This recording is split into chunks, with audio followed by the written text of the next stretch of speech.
हाँ जी, कैसे हो? ठीक हो? चलिए शुरू करते हैं। वैसे माफ़ी चाहूँगी इसके लिए कि काफ़ी दिनों बाद अपन क्लास ले रहे हैं आज।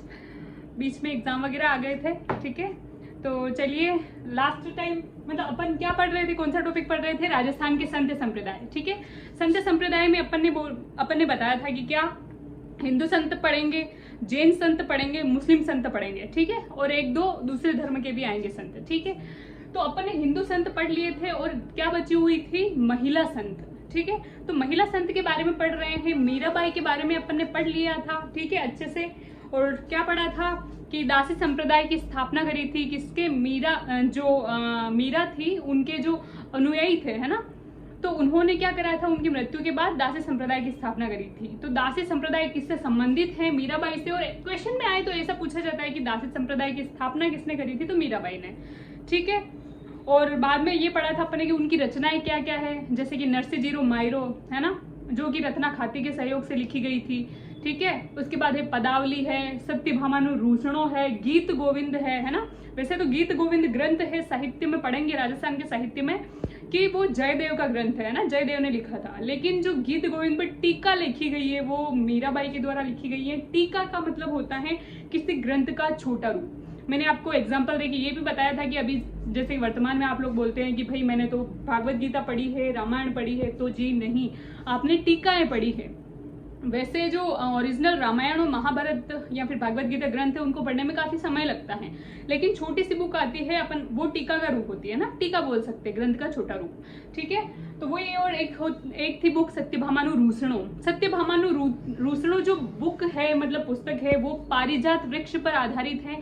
पारिजात वृक्ष के बारे में अपन साहित्य में और पढ़ेंगे, ठीक है। मैं और आपको डिटेल से बताऊंगी, लेकिन मेन चीज अभी यहाँ पे आपको यही ध्यान रखनी है कि जो पारिजात वृक्ष है मतलब कौन सी बुक में लिखा गया है उससे संबंधित सत्यभामानु रूसणो, है ना। कहानी ऐसी बताई जाती है कि जो इंद्र है ना, उनके मतलब बगीचे में वहां पर एक वृक्ष था, पारिजात वृक्ष, है ना। और उसके फूल इतने शानदार खिलते थे, है ना, इतने खुशबू, और जैसे ही कोई उसको फूल को लगाता था तो क्या हो जाता था? महक उठता था और उसकी सुंदरता में चार चांद लग जाते थे। तो इंद्र भगवान की जो पत्नी थी, है ना, वो उन फूलों को लगाया करती थी। लेकिन जब एक बार नारायण जी वहां पर गए तो नारायण जी तो वही है भाई, इधर की बातें उधर, उधर की बातें इधर, है ना। पूरी विदेश की या देशों की क्या बोले न्यूज कौन रखता था? नारायण जी, है ना। नारायण नारायण करते करते और इधर उधर खबरें पहुंचाते थे, है ना। एक पत्रवाहक, संदेश वाहक का काम करते थे वो, है ना। तो उन्होंने जाकर देखा, तो फिर वो जाके आके उन्होंने किसको बताया? कृष्ण जी को, ठीक है। तो कृष्ण जी को बताया तो तब रुक्मणी भी पास में थी। तो रुक्मणी ने बोला कि भाई मुझे भी लाके दो प्रभु आप तो ये, है ना। तो कृष्ण भगवान लेने गए थे, क्या लेने गए थे? वो वृक्ष, ठीक है। तो इंद्र ने साफ मना कर दिया, भाई नहीं, ये आप कोई और चीज होती तो मैं दे देता, लेकिन ये अपनी मैडम से संबंधित है, मैडम इसका फूल रोज लगाती है, और अगर मैंने आपको एक चीज दे दी भगवान, है ना, बाकी तो आप मेरा जान मांग लो मैं दे दूंगा, लेकिन अगर ये चीज मैंने दे दी तो भाई मेरे घर में कलेश हो जाना है ना। तो फिर इंद्र ने देने से वो मना कर दिया वो वृक्ष। तो फिर बाद में ऐसे बताते हैं कि कृष्ण भगवान ने बोला ठीक है चलो एक फूल ही देते हो, तो एक फूल ला के और लगाया था। बाद में रुक्मणी ने जब जिद करी कि नहीं मुझे वृक्ष चाहिए, तो बाद में जब उन्होंने युद्ध किया इंद्र से और वो वृक्ष हरा दिया इंद्र को, और वृक्ष लेके पारिजात वृक्ष लेके कहाँ पर आ गए? रुक्मणी के पास में, है ना। तो यहाँ पर वो वृक्ष था और वो जो रुक्मणी थी, है ना, डेली ये फूल लगाती थी। तो बाद में ये पता चला सत्यभामा को, है ना, सत्यभामा प्रमुख पत्नियों में आती है ना। वैसे तो 16,108 रानियां हैं कृष्ण भगवान की, लेकिन 8 रानियां प्रमुख है ना, जिनमें सत्यभामा भी है। तो सत्यभामा को ये सारी चीज पता चली, तो फिर दासियां वगैरह होते ही है टांग खींचने के लिए कि भाई देख उस वाली को, है ना, ये किया है भगवान ने, वहां जाके युद्ध करके लेके आया और तेरे लिए क्या है ना। तो फिर सत्यभामा को भाई जलन होती है ना, ईर्ष्या होती है, स्त्री है वो भी, है ना। और वो बोलते हैं ना एक म्यान में 2 तलवारें नहीं रखी जा सकती। तो वो तो भाई रुक्मणी भी पत्नी थी, सत्यभामा भी, भाई उसके लिए इतना तो मेरे लिए क्यों नहीं। तो सत्यभामा ने भी फिर ऐसे ऐसे जिद करी, और फिर ऐसे बोलते हैं कि बाद में उन्होंने क्या, रुक्मणी ने, सत्यभामा रूस गई थी, और बाद में ऐसा भी बोलते हैं सत्यभामा ने श्राप दे दिया था कि ये जो वृक्ष है ना दिन में तो कभी खिलेगा ही नहीं, और रात में तो कौन श्रृंगार करता है भाई, दिन में ही तो करते हैं। रात में जब के बोले कि सब सो जाएंगे तब इसके वृक्ष मतलब फूल वगैरह खिलेंगे, है ना, फूल खिलेंगे, दिन में कुछ भी नहीं होगा। जब जब दिन ढलेगा वैसे फूल इसके नीचे गिर जाएंगे, है ना, ऐसा श्राप दे दिया था। तो बीच में सत्यभामा रूस गई थी, भगवान ने उसको मनाया भी था। तो वो चीज है सत्यभामानु रूसणो, वो कहानी इसके अंदर लिखी गई है ना, कौन से? पारिजात वृक्ष पर आधारित है, ठीक है।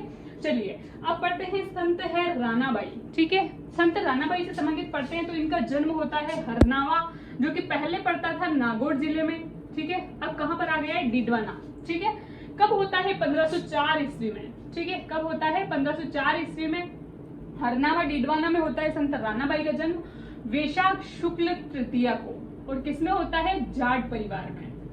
ठीक है, कौन से परिवार में होता है, जाट परिवार में संत रानाबाई का जन्म, वैशाख शुक्ल तृतीया। अब याद करो, अपन ने पढ़े हैं राजस्थान के त्योहार, तो उसमें से वैशाख शुक्ल तृतीया को क्या आता है, बताओ मुझे कमेंट में कि वैशाख शुक्ल तृतीया को क्या आता है। क्या खाती जाती है वैशाख शुक्ल तृतीया को, और इस दिन क्या बीकानेर की स्थापना हुई थी, बताओ मुझे कमेंट में, है ना। तो वैशाख शुक्ल तृतीया को जाट परिवार में किसका जन्म होता है, संत रानाबाई का। ठीक है, जाट परिवार से संबंधित थे, आपको ये ध्यान रखना है। ठीक है, इसके बाद थे इनके पिता तो थे राम गोपाल, माता थी इनकी गंगाबाई। ठीक है, मैंने पहले भी बताया, अब भी बता रही हूँ कि भाई इनके माता पिता का नाम तो रटने ही पड़ेंगे।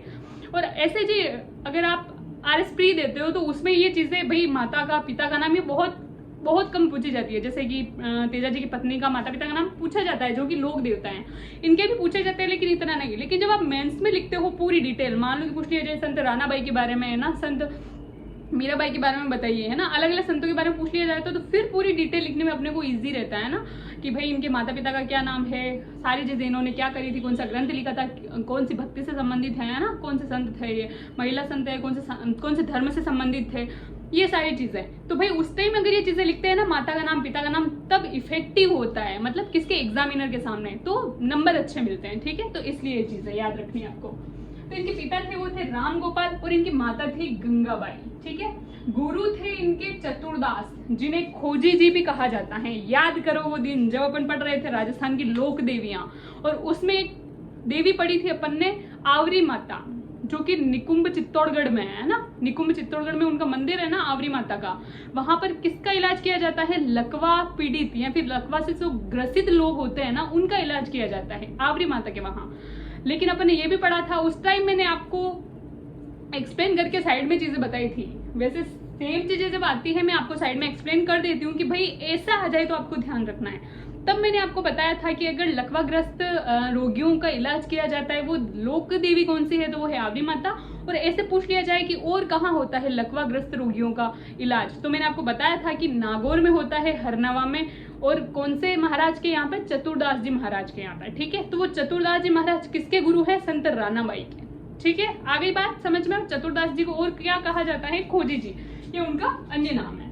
ठीक है, तो आपको क्या ध्यान रखना है, चतुरदास जी के यहाँ पे जो लकवाग्रसित, जो लकवा से ग्रस्त रोग होते हैं, रोगी होते हैं, उनका इलाज किया जाता है। ठीक है, भगवान कृष्ण की पूजा करती थी। ठीक है, संत रानाबाई भगवान कृष्ण की पूजा करती थी। इसका मतलब क्या है कि ये सगुण भक्ति से संबंधित है। सगुण भक्ति, निर्गुण भक्ति। सगुण भक्ति में क्या, मूर्ति विशेष या फिर प्रतिमा की पूजा की जाती है, जबकि निर्गुण भक्ति में ऐसा कुछ नहीं है। ऐसा माना जाता है कि ईश्वर का अस्तित्व होता है, ईश्वर का अस्तित्व है ना, कण कण में व्याप्त है। वो मुझ में हो सकते हैं, आप में हो सकते हैं, किसी तीसरे में हो सकते हैं ना, खंबे में हो सकते हैं, लेकिन किसी मूर्ति विशेष को निर्गुण भक्ति वाले पूजते नहीं हैं। जैसे कि सगुण भक्ति वाले तो क्या होता है, राम का नाम लेते ही इमेज बन रही है कि भगवान राम है, साइड में सीता खड़ी है, लक्ष्मण है, हनुमान जी है ना।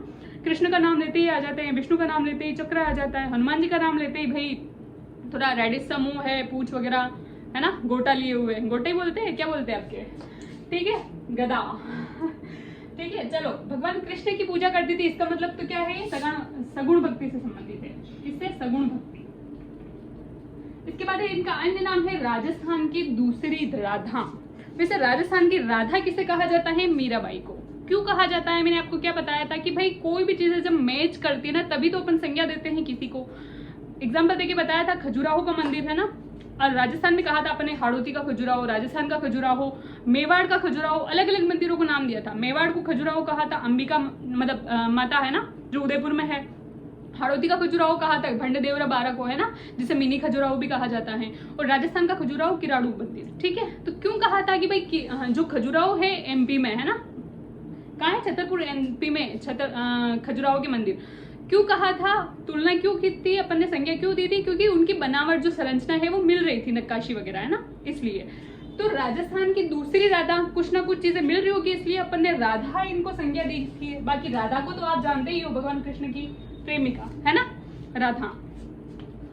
और हाँ, जब अपन ने मंदिर पढ़े थे तब मैंने क्या बताया था आपको कि ऐसा कौन सा मंदिर है जहाँ पर राधा की पूजा होती है, मतलब राधा को कृष्ण की पत्नी के रूप में माना जाता है और राधा की पूजा होती है युगल रूप में। बताओ आप मुझे, क्या वो नीमबार का संप्रदाय का मंदिर है सलेमाबाद अजमेर में? कमेंट में बताओ, यस और नो तो लिख लो, मैंने बता दिया है। ठीक है, अन्य नाम है इनका राजस्थान की दूसरी राधा। ठीक है, तो दूसरी राधा मतलब ये भी भगवान कृष्ण की पूजा करती है, सगुण भक्ति की प्रवर्तक है ये भी, है ना। और किस रूप में भाई राधा नाम क्यों दिया गया है कि इसका मतलब ये भी भगवान कृष्ण से प्रेम करती है। ठीक है, इसलिए राधा दिया है नाम, है ना। खाली भगवान कृष्ण की मतलब पूजा करने से थोड़ी ना भाई, ऐसे तो मैं भी करती हूँ, आप भी करते होंगे, ऐसे थोड़ी राधा दे सकते हैं नाम। भगवान कृष्ण से प्रेम करती थी, ठीक है, इसलिए क्या राजस्थान की दूसरी राधा। और वैसे तो राजस्थान की राधा कौन है? मीराबाई। ठीक है, इन्होंने आजीवन विवाह नहीं किया था तथा समाधि ले ली थी। आजीवन विवाह नहीं किया था, चलो मीराबाई का तो विवाह भी हुआ था, इन्होंने आजीवन विवाह क्यों नहीं किया? क्योंकि ये कृष्ण भगवान को अपना पति मान चुकी थी। बोले कि मेरे तो वही हैं, जो है पति है, सब कुछ वही है। चाहे ऐसे बोलते हैं ना कि ये जगत संसार मोह माया है ना, लेकिन मेरे को और इसमें आए हैं लोग तो मोह माया में पड़ना ही पड़ेगा, है ना। और सबको ही पता है कि भाई मोक्ष प्राप्ति करनी है लास्ट टाइम, लेकिन मोह माया में पड़े बिना जीवन मतलब निकलता नहीं है। ऐसे तो बोर हो जाएंगे लोग, सुसाइड कर लेंगे, है ना। तो फिर इन्होंने तो क्या भाई ठान लिया था, मुझे मोह माया में इन जो भी मनुष्य है, नश्वर जो है, मुझे इनके चक्कर में पड़ना ही नहीं है। जो शाश्वत है कौन? भगवान श्री कृष्ण, मेरे तो पति वही है, मैं उनको ही मान चुकी हूँ। तो इन्होंने आजीवन विवाह नहीं किया था, क्यों? क्योंकि पति किसको मान चुकी थी? भगवान कृष्ण को। ठीक है, और बाद में इन्होंने समाधि ले ली थी। मेला लगता है इनका भाद्रपद शुक्ल त्रयोदशी को। ठीक है, अच्छा, इनका जन्म तो कब हुआ था? वैशाख शुक्ल तृतीया को। ठीक है, और इनका मेला कब लग रहा है? भाद्रपद शुक्ल त्रयोदशी को। क्या मैं ऐसे बोल सकती हूँ भाद्रपद शुक्ल एकादशी को? तो क्या कौन सी जल जुलनी ग्यारस पढ़ी थी क्या अपन ने? भाद्रपद शुक्ल दशमी को तेजा दशमी आती है, भाद्रपद शुक्ल एकादशी को क्या आता है? जल जुलनी ग्यारस। और फिर चतुर्दशी को क्या आता है? अनंत चतुर्दशी, है ना, आती है ना अनंत चतुर्दशी। फिर बाद में भाद्रपद पूर्णिमा आ जाती है। तो भाद्रपद शुक्ल त्रयोदशी को क्या लगता है? इनका मेला लगता है, इनका संत रानाबाई का। ठीक है, मेला कहाँ लगाएगा? इनके संबंधित स्थान वो कहाँ पर? हरनावा में, जो कहाँ पड़ता है? डीडवाना में। ठीक है, आपको ये चीज इसलिए अगर आपको याद रहे तो रख लेना, बाकी तो ये याद रखना है आपको कि जन्म कहाँ होता है और जाट परिवार में होता है। ठीक है, और तिथि याद रखनी है। जैसे माता पिता के नाम इतने इंपॉर्टेंट नहीं है, गुरु का नाम याद रखना है आपको। और अगर आप RS मेंस देते हो तो आपको ये सारी चीजें याद रखनी है, माता पिता का नाम। ठीक है, इसके बाद इन्होंने आजीवन विवाह नहीं किया था, ये चीजें अपन ने पढ़ ली है। मेला लगता है इनका भाद्रपद शुक्ल त्रयोदशी को। महाराजा अभय सिंह की युद्ध में इन्होंने सहायता की थी। ठीक है, महाराजा अभय सिंह, याद है खेजड़ली युद्ध है, 363 लोग मारे गए थे, है ना। खेजड़ी वृक्ष की रक्षा करने के लिए, है ना, 363 लोगों की हत्या कर दी थी किन्होंने? अभय सिंह, वही है ये अभय सिंह। ठीक है, जिनके समय में कार्यकाल में क्या हुआ था? खेजड़ली आंदोलन हुआ था। ठीक है, कहाँ पर? मारवाड़ में। कौन सा गांव है बताओ मुझे आप कमेंट में। क्या विष्णुई समाज का या विष्णुई जाति का इसमें योगदान रहा है खेजड़ली आंदोलन में? आप मुझे कमेंट करके बताओ। और 363 लोगों की मृत्यु हुई है यहाँ पे, महिलाएं भी थी और पुरुष भी थे। ठीक है, तो महाराजा जो अभय सिंह है वही जोधपुर, है ना, जोधपुर के राजा है ये, कि युद्ध में सहायता की थी। किन्होंने की थी? संत रानाबाई में। तो आपको ये चीज ध्यान रखनी है। इसके बाद में है गौरीबाई। गौरीबाई का अन्य नाम है वागड़ की मीरा। ठीक है, वागड़ मतलब कि डूंगरपुर बांसवाड़ा क्षेत्र। क्या आता है? डूंगरपुर बांसवाड़ा क्षेत्र। ठीक है, ये वागड़ आ गया। और वागड़ की मीरा कहा जा रहा है इनको। अब सोचो कि इधर तो इनको राधा बोल रहे थे, ठीक है, राजस्थान की राधा, राजस्थान की दूसरी राधा, और इधर वागड़ की मीरा। वागड़ की मीरा मतलब मीराबाई से तुलना की गई है।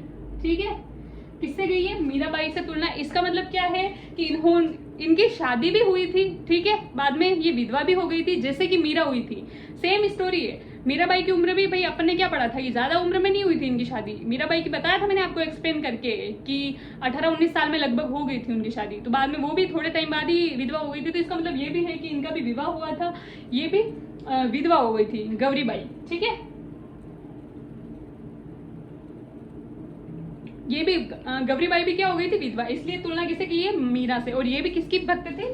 कृष्ण भगवान की। ठीक है, तो अन्य नाम है इनका वागड़ की मीरा। डूंगरपुर महारावा शिव सिंह ने इन्हें 1829 में बाल मुकुंद मंदिर बनवा कर दिया था। कहाँ पर? डूंगरपुर में ही। और ये भगवान कृष्ण की पूजा करती थी। इनका अन्य नाम है इस बाल मुकुंद मंदिर का गौरीबाई का मंदिर। अच्छा, यहाँ पे कहानी सुनो पहले।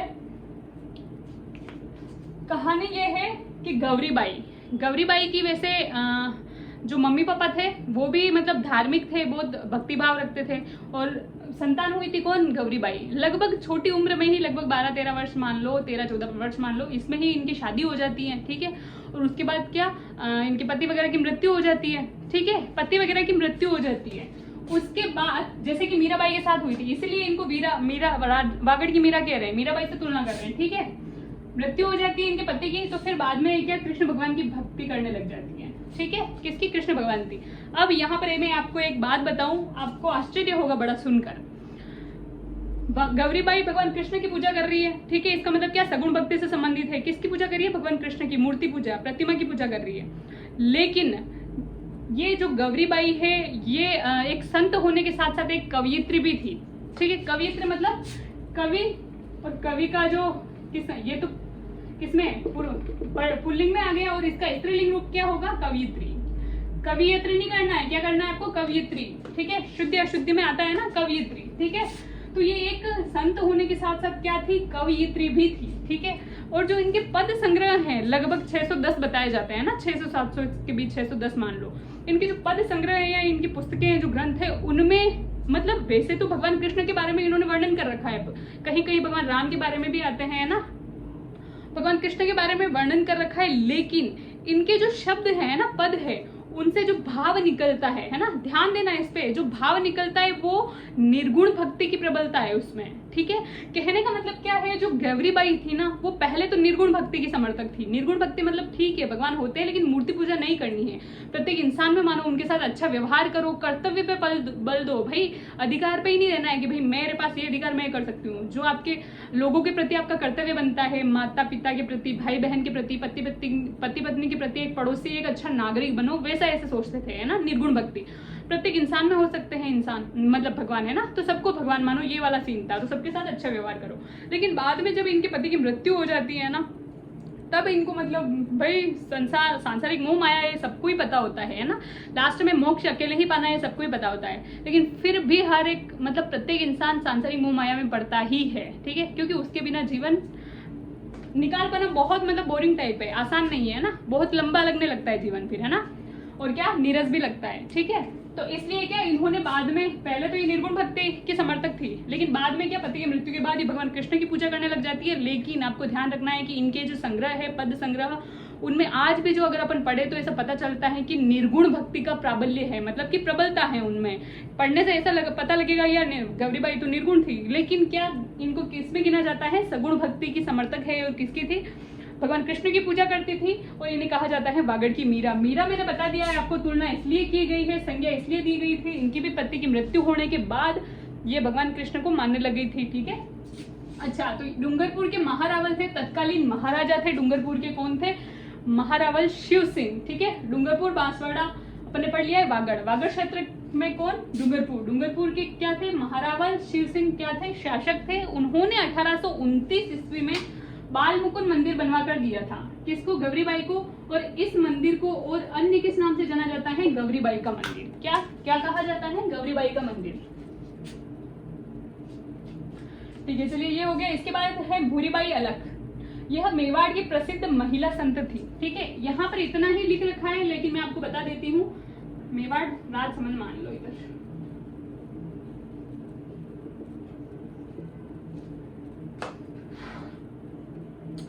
यह मेवाड़ की प्रसिद्ध महिला संत है, ठीक है। क्या है?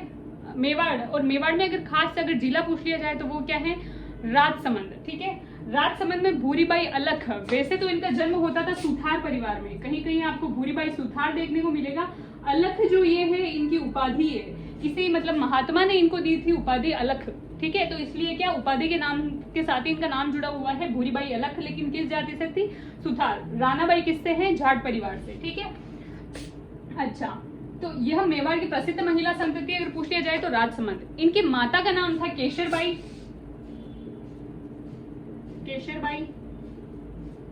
केशरबाई। और पिता थे इनके क्या थे? रूप जी या रूपलाल, ठीक है, ऐसा कोई मान लो। रूप जी थे या फिर रूपलाल जी, ठीक है, इनके पिता का नाम था, ठीक है। बचपन में इनकी शादी हो जाती है, लगभग यही मान लो बाल्यावस्था में ही होती है, 14-15 साल में इनकी शादी हो जाती है। और वो किससे होती है? एक फतेहलाल नाम का पति, क्या है पति? फतेहलाल नाम के एक चित्रकार से हो जाती है, ठीक है। और इनकी शादी, ये खुद तो कितने साल की थी? लगभग 13-14, लेकिन इनकी शादी होती है अधेड़ उम्र, अधेड़ मतलब कि कम से कम 45-50 साल के फतेहलाल, जो कि एक चित्रकार था, उनसे हो जाती है। फिर अगर अधेड़ उम्र में हो रही है तो भाई ये तो बुढ़े हैं और ये जवान है ना, ये तो जवान भी नहीं हुई है, अभी बालिका है, तो फिर इनकी जल्दी ही डेथ हो जाती है। जैसे कि आपने पढ़ा होगा, कभी सुना होगा ना, लक्ष्मीबाई की गंगाधर राव। लक्ष्मीबाई भी बिल्कुल छोटी थी, गंगाधर राव क्या उस टाइम पहले जमाने में ऐसे ही होता था, है ना। तो फिर क्या शादी हो जाती है, वो भी भाई बहुत ज्यादा उम्र के थे। तो इनकी भी क्या, फतेहलाल कम से कम कितने उम्र के थे? 45 से 50 साल की उम्र, अधेड़ उम्र जिससे अपन बोल सकते हैं आधे बूढ़े, ठीक है। अधेड़ मतलब आधा बूढ़ा, तो उससे शादी हो गई थी इनकी। तो फिर बचपन में ही क्या ये विधवा हो गई थी, थोड़े साल बाद ही उनकी मृत्यु हो गई थी। तो इसके बाद क्या, ये भगवान कृष्ण की भक्ति करने लग गई थी। कौन? भूरीबाई अलख, ठीक है। तो बस इतना ही ध्यान रखना है इसलिए। और ये प्रसिद्ध महिला संत भी है, तो कहाँ की कही जाती है? मेवाड़ की। और अलख ही इनकी उपाधि है। तो इनके बारे में इतना ज्यादा कुछ नहीं आता है जितना मैंने एक्सप्लेन करा है। सिर्फ इतना पूछा जाएगा, भूरीबाई अलख कहाँ से संबंधित हैं या फिर किस क्षेत्र से संबंधित थी? तो या तो मेवाड़ दे रखा होगा फर्स्ट ऑफ ऑल, तो नहीं दे रखा हो तो फिर राजसमंद जिला, ठीक है। इसके बाद है कर्माबाई। कर्माबाई का संबंध मारवाड़ क्षेत्र से है और भगवान कृष्ण की पूजा करती थी, ठीक है। मारवाड़ क्षेत्र से है, ये चीज लिख लेना आप साइड में। ये क्या थे? चित्रकार थे। कर्माबाई का संबंध जो है वो मारवाड़ क्षेत्र से है, ठीक है। कर्माबाई ये वही है, आपने सुना होगा, थाल भर भर लाई रे खींचड़ो ऊपर घी की वाट की, जींबो मारा श्याम धनी जिम्बावे बेटी झाट की। क्या पता चल रहा है कि ये एक जाट बालिका थी। क्या थी? जाट बालिका। जाट परिवार में इनका जन्म हुआ था। इनके जो मम्मी पापा थे, वो माता पिता जो थे वो भी मतलब कृष्ण की भक्ति किया करते थे, है ना। और इनके पिताजी तो इतने मतलब असीम भक्त थे कि रोज भगवान को नहलाते, खुद नहाते, उनको भोग लगाते और उसके बाद ही खुद खाना खाते थे, ठीक है। जैसा एक इंसान का दैनिक जीवनचर्या होती है ना, वैसे भगवान की भी करते थे। भाई जैसे जीवित रूप है भगवान का। एक बार होता क्या है कि कार्तिक पूर्णिमा, पुष्कर का मेला कहाँ लगता है? कार्तिक पूर्णिमा को, ठीक है। लोग स्नान करने जाते हैं ना, कार्तिक स्नान करने, कार्तिक महीने में लगता है, ठीक है। और कार्तिक पूर्णिमा को लगता है। तब तो इनके माता पिता वहां पर कार्तिक स्नान करने जा रहे थे। वैसे तो बात हुई थी कि इनको भी साथ ले जाएंगे, लेकिन इनके जो पिताजी थे वो उनका था कि भाई पूजा खंडित हो जाएगी, है ना। भगवान को नहलाएगा कौन, है ना, इनको खाना कौन खिलाएगा, भूखे रह जाएंगे। तो फिर बाद में हुआ ये, उनके दोनों ही पति पत्नी मतलब दंपति गए और इनको यहाँ पर छोड़ के गए कर्माबाई को। इनके पिताजी ने बोला था कि भाई भगवान को मतलब रोज खिलाना है, तेरे को नहलाना है ना, ये चीज करना जब तक हम आ नहीं जाए। तो कर्माबाई ने बोला ठीक है मैं कर लूंगी। जैसे ही वो गए वहां से, और कर्माबाई फिर वही कि नहा धो के आराम से भगवान के खाना वाना बनाया और इतना खिचड़ा बनाया था, है ना, इतना घी डाला, ठीक है, कि भाई भगवान को अच्छे से रखना है, भाई कम घी में तो फिर खाए नहीं तो, है ना। और पापा ने बोला है, तो भाई ये बच्ची थी, इनको पता नहीं था कि मतलब भगवान खाते हैं कि नहीं खाते। पापा ने बोला है तो इसका मतलब कि बोले भगवान आके खाएंगे उसको, है ना। इनको थोड़ी ना पता था, क्योंकि वो भगवान को भोग लगाते टाइम पर्दा लगाते थे, तो ये भी देखती थी। लेकिन फिर बाद में ही इनको लगा होगा कि भाई भगवान खा जाते होंगे, तो भगवान को भोग लगा दिया इन्होंने। और बाद में बोले बाकी मैं काम निपटा के आती हूँ। जब ये बाकी काम निपटा के आई 2-3 घंटे में, तब देखा कि भगवान ने खिचड़ा खाया नहीं है। कर्माबाई चली गई टेंशन में, भाई साहब की मतलब ये क्या है, डेली तो खा जाते हैं भगवान और मेरे से ऐसी कौन सी गलती हो गई। तो फिर बोले शायद शक्कर गाँव में दिखे, है ना, भगवान मीठा खाते होंगे। दोबारा शक्कर डाल के लाई और घी डाल के लाई, है ना, बिल्कुल भर गई थाली। फिर आके बोले अब तो खा लो। फिर लगाया पर्दा, फिर देखा आधे घंटे बाद तो फिर नहीं खाया। तो अब ये टेंशन में आ गई, भाई अगर ये नहीं खाएंगे तो फिर मेरे पापा मेरे को डांटेंगे आके, है ना। तो फिर ये बोलती है कि अगर आप नहीं खाओगे भगवान खाना तो मैं भी नहीं खाऊंगी। क्या? मैं भी नहीं खाऊंगी। तो कर्माबाई भी लगभग भूखी रहती है शाम तक, है ना। और बाद में ये क्या बैठे बैठे गीत गाती है कि थाल भर भर लाई रे खींचड़ो ऊपर घी की वाट की और ऊपर से लगती है। और जींबो मारा शाम धनी जिम्भावे बेटी झाट की, ठीक है। बाबो मारो गांव गयो है ना जाने कद आवेलो, उड़रे भरोसे रह गए हो तो भूखो ही मर जावेलो। मतलब कि अगर मेरे पापा के हाथ का खाना है, अगर तुम ऐसे सोच रहे हो ना खाना कि पापा के हाथ का खाना है, तो वो तो पता नहीं कब आएंगे, तब तक तुम भूखे रह जाओगे, ठीक है। तो पहले खा लो, मैं खिला रही हूँ इतने प्यार से, है ना। तो ऐसे कहते हैं। और ये बोलती है कि मैं भी खाना नहीं खाऊंगी जब तक आप नहीं खाओगे। तो जैसे ही पर्दा लगाते हैं, और ऐसा कहा जाता है कि भाई कर्माबाई, भाई इनकी भक्ति इतनी सच्ची थी, मतलब छोटे बच्चों के मन में तो बिल्कुल पाप नहीं होता है ना, भक्ति इतनी इनकी सच्ची थी तो भगवान कृष्ण को आना पड़ा और वो खिचड़ा खाना पड़ा और ख़त्म कर दिया। जब इनके वापस मम्मी पापा आए तब कर्माबाई ने बताया ऐसा, तो उनको विश्वास नहीं हुआ कि भाई ये बच्चे पागल हो गई है क्या। तो उन्होंने बोला कि अगर आप नहीं मान रहे हो ना पापा, मैं आज करके बताऊंगी। तो दूसरे दिन भी फिर क्या, कर्माबाई ने थोड़े दिनों बाद भी जब वो आ गए थे वहाँ से उनके मम्मी पापा, तो कर्माबाई ने वही किया कि खिचड़ा बना के रख दिया और पर्दा लगा दिया और बाद में हटाया। तो ये देख के मतलब आश्चर्यचकित रह गए कर्माबाई के माता पिता कि वास्तव में वहाँ पर खिचड़ा नहीं था, भगवान कृष्ण उसको खा चुके थे, भोग लगा चुके थे उसका। ठीक है, तो ये भक्ति है कर्माबाई की। ठीक है, तो कहाँ से आपको मेन ध्यान रखना है, मारवाड़ क्षेत्र से संबंधित है, जबकि गौरीबाई वागड़ क्षेत्र से संबंधित है। भूरीबाई भी किससे, मेवाड़ से संबंधित है, मेवाड़ से भूरीबाई संबंधित है, मारवाड़ से कर्माबाई, राणाबाई तो मारवाड़ से संबंधित है। मीराबाई कहाँ से संबंधित है आप मेरे को बताओ, बताया था ना मैंने आपको, मेड़ता में लालन पालन हुआ था उनका, और है ना, तो कहाँ से संबंधित है आप मुझे कमेंट में बताओ। गौरीबाई किससे, वागड़ क्षेत्र से संबंधित है। ठीक है, और ठीक है बस, और भगवान कृष्ण की पूजा करते थे ये भी। ठीक है, क्योंकि पूरी कहानी बताई दी मैंने आपको समझ आ गया होगा। अब अपन राजस्थान के संत संप्रदाय में हो गए हैं हिंदू संत, और राजस्थान की जो महिला संत है वो अपनी कंप्लीट हो गई है। अब कल से अपन पढ़ेंगे या तो जैन संत पढ़ेंगे या फिर मुस्लिम संत पढ़ेंगे। ठीक है, तो ठीक है, आज के लिए इतना ही। Thank you.